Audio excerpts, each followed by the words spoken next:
The Cahaba River Keeper is raising awareness about how stormwater runoff from some construction sites is impacting life in the Cahaba River. Cahaba River Keeper David Butler says stormwater runoff washes mud from some construction sites and has a negative impact on Alabama's most biodiverse river and surrounding communities. The dirt migrates from the construction site, it migrates through the stormwater infrastructure, it clogs pipes and causes them to back up and flood private property. It flows into private lakes, filling them in with sediment, reducing their recreational value for the people who've invested in owning those lakes. And then eventually it goes out and settles in our creeks and rivers and suffocates all the life that lives on the bottom.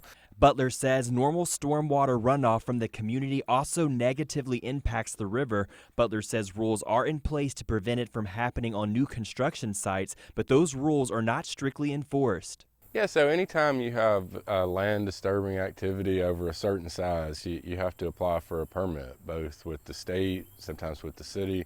And in that permit, you have to detail how you're going to prevent mud from, leaving your site. And so what they're required to do is every time it rains, they're supposed to review that plan and see if what they've forecast would work is actually working, and if not, they're supposed to go back and fix it. Butler says there are steps you can take to report issues you see. The biggest thing that people can do is document what you see and report it to us.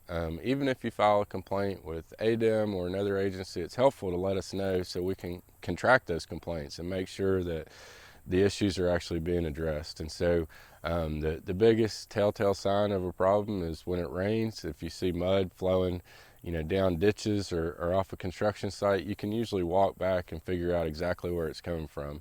And so you could take some pictures, document that and send it to us, and we'll certainly go investigate. In the meantime, the Cahaba River Keeper organization is working to document the condition of the river to determine the severity of this issue. Any species on the Cahaba that's threatened or endangered, sediment is a big part of that. And so without meaningful change and an aggressive effort to deal with it, those things will go from threatened to endangered to extinct. I reached out to the Alabama Department of Environmental Management for comment and am still waiting to hear back. Reporting in Birmingham, Cameron Edgeworth, CBS 42 News, local coverage you can count on.